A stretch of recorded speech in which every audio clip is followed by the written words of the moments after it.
Hey, welcome back, everybody. You're listening to Ultimate Affiliate Marketing. I am your host. It's Paul Motley here. Now, as the title says, I want to look at some lies that we're told to as we're growing up.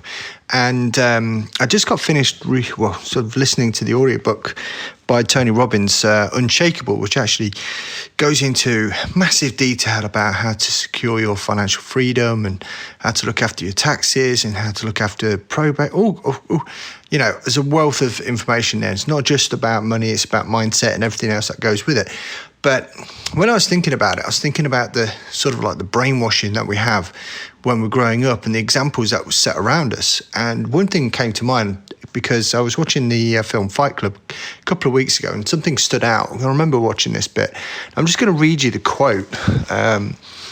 The character, Tyler Durden, played by Brad Pitt, is in the bathroom discussing various things with this other guy. And he basically goes, well, my father never went to college, so it was really important that I'd go to college.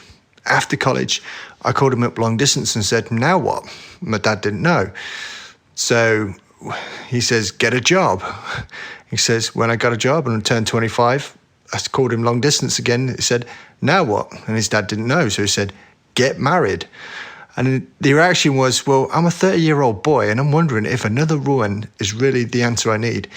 And I think when you read into this kind of like goes into the depths and the psychology behind the examples that were set growing up, because, you know, we're all taught, you know, we go to school, we have a legal requirement to go to school, right? And depending on what country, you'll have different ages where you legally have to stay in school, right?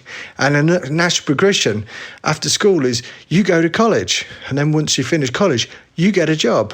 And then you work for 30 or 40 years, then you retire. And it's kind of like, that's life. You know, we have to wait until we retire to try and get the fruits of our labor. And I just thought that's crazy, because ultimately I don't want to have to wait until I'm like 65 or 70 or 75 to, you know, working myself to the bone just to realize that most of my life is behind me.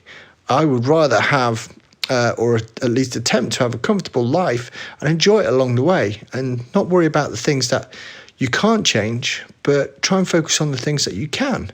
So it kind of makes sense, really, as entrepreneurs, that we are actively trying to change our futures. We are actively trying to invest in our education and our learning way after people said we should stop after college and get a job and all that sort of crazy stuff. So just trying to touch on a couple of things there, because you're talking about the way that you know, you invest and you use compound interest to make that investment a reality for further down the line. And I did touch on that a couple of podcast episodes ago. So if it's your first time listening, then I do these podcasts every day, right? So make sure you drop a subscribe on there. A rating would be awesome. And maybe a review if you're feeling generous. Okay. But there are a ton of podcast episodes to go over, and we're almost approaching 10,000 downloads now as well. So it's super cool. But we've hit another Friday, and I'm kind of looking back on what I've achieved this week and the things that I wanted to get done, which I haven't got done. And I'm frantically writing these notes out to myself to make sure that I put them on my to-do list to start first thing Monday. Because I don't know about you, but I work so much better with lists, because that way I know that once I've scrubbed that thing off there, it's almost like a little endorphin shot in my brain where I think, oh yeah, I've completed that task, fantastic. I can move on to the next one. And I always think that it's better to actually physically write it down, pen and paper, rather than just typing it into your notes or on your phone or as a reminder and stuff like that. Mainly because I think it works differently in your brain. It's almost like a subconscious commitment to actually making that happen. And that piece of paper is just going to be staring at you until you get it done, right? So I think it makes it more purposeful, because we can all close a window or shut our computers off or turn over our phone. But, you know, something physical and tangible, it just makes it more real. And I know that, like I said, Tony Robbins has recommended doing this. Years ago when I read a lot of Brian Tracy's work, he worked on that basis as well, with time management and trying to be more effective and working on income generating activities rather than, you know, sitting around doing pretty much nothing, sort of like skiving around it, watching TV or scooting through Facebook or sitting on hours and hours of TikTok videos or YouTube.